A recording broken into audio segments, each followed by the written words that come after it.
How did you feel? And obviously we'll get to what ended up happening, but how did you feel about that team? Y'all two, Jermaine O'Neal, Jamal Tinsley. What was your feeling about that team, and where does it stack up against all the other teams that you did play for? Well, a couple things happened. Mike Brown ended up going there. Mike Brown was the reason I went to San Antonio and won a championship. That's my guy, my favorite coach of all time. And I know you love Mike as well. Mm-hmm. And he ended up going to Indiana, and I told you I had to go to Atlanta to kind of prove myself again after the championship. So Mike made sure that Indiana was, one, giving me my contract, and two, giving me a chance, to be the player that they know I could be. Going to that team, Dre, I knew we was going to win a championship because I looked at the roster. But Donnie Walsh and Larry Bird, two of some of the best minds in basketball, to think that I'm the missing piece, and for Reggie Miller to say that I could be a successor, he's willing to bring him in. This is a guy that I would love to take my place when I retire. All those things had me feeling real confident about myself. So going there, looking at Jermaine O'Neal, Ron Artest, Jamal Tinsley, Jonathan Bender, Scott Pauley, Jeff Foster, I'm just looking at the roster like there's no reason that we can't come out the East, first of all. Facts. So I just went there confident. But me and Ron playing together on defense, we butted heads every night because we both want to guard the best player. And when we guard the best player, if that person scored one time, we argue again, let me get him. You know what I'm saying? And it kept us both. I think every night, we came into the game thinking, okay, even if I'm not guarding the best man, I'm going to lock this man up. So after the game, we could be like, well, I locked mine up. You know what I'm saying? Facts, most of the nights, that's what it was for that short stint of the season before the brawl happened. But those 15, 19 games, we showed everybody we were the best in the league. That's beautiful, and I think y'all did as well. But, when you're playing against a team with a great wing defender, it completely destroys the other team offense, because most teams, their offense is usually built around a powerful wing. And so you got two guys that's taking those guys out of the game. Then you fund them to J.O., young J.O., by the way, who's blocking everything, clogging the paint up. You got Jeff Foster clogging the paint up. Y'all had an incredible team. And then obviously, a night in Detroit goes wrong. Y'all had a brawl. Walk me through the brawl. I know you started off kind of chill.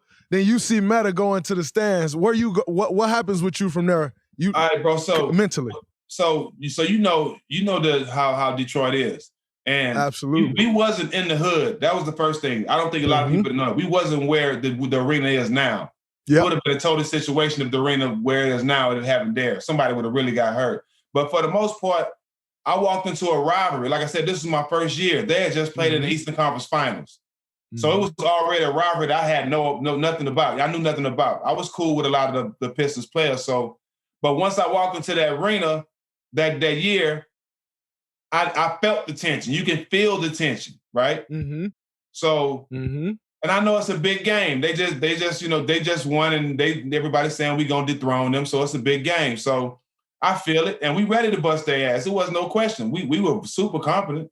We went in there and we was busting their ass. So it's like 45 seconds left. We up 15 points. I'm at the free throw line. I hear Jamal Tinsley tell Ron, "You can get your foul back." And it's playing in my mind. Is he talking about something from last year? Because nothing happened in this game. You know what I'm saying? So I'm like, oh. Absolutely. Bro, and around this time, you don't have to put no battering Ron back. He going to do some crazy shit anyway. All right? Around this time, right? Absolutely. So he says it, and I hear him while I'm at the free throw line. So if you look at the footage, we start running back down court after I make the free throw. I push Ron to somebody else, and I go guard Ben. We switch. So I can guard Ben just so Ron wouldn't foul him, so the clock can run out. We can get out of there. We the best team in the league right now. Absolutely. Like 15-5. I'm guarding Ben. Ben gets the ball. I basically just let him go, Dre. The game over. Just let him score, get the ball, let the clock run out. Ron comes from out of nowhere, bro. Bro, out of nowhere, bro. And just fouls Ben way too hard to be up 15 points with 45 seconds left, right? Absolutely. So, a lot of people didn't know Ben just had a death in his family. He had just lost his brother the day before, so he wasn't supposed to play, right? So just imagine that being on your mind, right? And you getting your ass whipped, right? For the world to see on national TV, a big game. So Ben reacted like anybody should, bro. I wasn't mad at him for that, right? So we break it up. They don't get to fight and nothing like that. The referees did a horrible job. If me and you foul somebody like that and they throw us out, they expect us to get off the court immediately. They're looking for a reason to fine us for more. They're going to make sure that we get escorted off the court. Ben stayed on the court for about a good 5-10 minutes after he was thrown out, and Ben had on like 6 wristbands. So he kept throwing stuff at Ron, right? To the point where Ron was getting out of control, but Reggie had him calm. He kept laying down. So after we get into it with them a couple times, it's kind of calming down. A cup comes out the stands. Now, Ron don't see the cup. I see it. And I see directly where it comes from because I'm standing at that angle, but Ron had his head up because he was laying down. Yeah. So he just seen the direction it came from. So when he went, my intentions was not to go up there and punch nobody, bro. I mean, I've been in bar fights, club fights too many times. So if you look at my whole posture, I was in control. I ran by about 20 people. I didn't touch nobody, you know what I'm saying? So Ron ran up there and grabbed the wrong guy. So by the time I got up there, I was initially finna grab Ron. And see, this is what they don't talk about. This is why I felt like they need to give us our money back or kind of reverse this shit. Because another beer was thrown in Ron's face. Yep. And that's the guy I hit. So that's why I reacted, because he threw another beer. You know what I'm saying? And he was right in front of me, so I had to lay him out dry. I couldn't let him get away with that. No, I respect that. I respect that. I had to. I feel that because I always say, stuff happens to us as players, and obviously it's all about, protecting the logo and all of that stuff, like protecting the integrity of the game. Like, I get that. Yeah. But I feel like a lot of times things happen to us as players, and it gives fans almost like a right to continue to do things because they know at the end of the day, if you get suspended for 30 games, you get fined millions of dollars. That person go home and they go to work tomorrow, they collect their paycheck. You know what I'm saying? And you or J.O. gets suspended for 20 games, I think, or whatever 15. His was, 15 games. Ron gets suspended the rest of the season.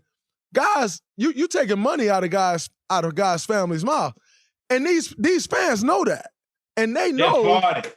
Absolutely. And they know they can get away with the things they get away with. And what ends up happening if the worst thing that happens to them, you can't go back to an NBA game.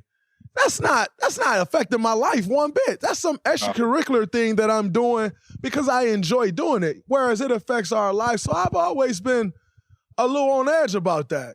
Guys can say whatever they want to say to us. They can do whatever they want to do, and ultimately you get thrown out the game or you can't come back. I don't think that's fair. Yeah, and that's a tough situation because at the end of the day, you're still a man. You know what I mean? So I think today, especially with everything going on and how people are starting to listen to our plight and don't think that everything we're saying is a complaint. They're realizing that we have a lot of room to stand on for the things that we've been complaining about and saying all this time. I think if the brawl would have happened today, the suspensions wouldn't have been like that. You know what I'm saying? Because they would have looked at everything with a fine-tooth comb. Okay, they're at work. He got assaulted by a fan first. This is how all this started. You see what I'm saying? They would have looked at it different, and I guarantee the outcome would have been different. No, I think it definitely would have been different, and obviously that changes the entire complexity of the NBA because now y'all have a great team. Even if you don't win a championship that year, you're coming back next year. The following year, Ron doesn't end up leaving. It changes things for J.O. It changes things for yourself. Like, I don't think people really realize the effect that brawl had on the NBA as a whole.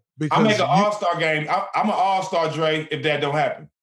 100%. Years in Charlotte, I'm an all-star for sure. 100%. It completely changed the complexion of the NBA. But then, so fast forward the following year, you're back, J.O.'s back. Ron gets suspended for the first 30 games by the team. He comes back off the suspension from the team first 30 games, and he requests a trade. He didn't say anything to y'all about requesting a trade. No, but we felt something. Because, see, me, I got a relationship with him. So during that time, I felt something because he had shot. It was something called Smack DVD, and Smack DVD was putting all the local rappers on. I think at the time, if you was rapping, you had to be on the Smack DVD. So before the season, while we working out, he came to my house and brought all his rappers and shot a Smack DVD at my house. He wanted to use my house, right? So I knew his mind wasn't where it's supposed to be. You know what I'm saying? We trained, we in 2 days, you know what I'm saying? We supposed to be getting ready for the season. I knew his mind was where it's supposed to be, bro. So when he came and said that he wanted time off, I knew that was just the beginning, right? I knew he was going to hit us with something way harder than that. You know what I'm saying? And it started from that to he's saying somebody on his family died, to him being at the Source Awards, to him all of a sudden want to be traded. You know what I'm saying? And to me, that was a slap in the face. I put my career on the line for you, bro. You know what I'm saying? Like I just met you, but I'm right. You're my teammate, so I'm riding with you like I've been knowing you my whole life. But for you to put me in jail this position and then turn your back on us, you know what I'm saying? That kind of like, God damn, bro, what kind of nigga is you?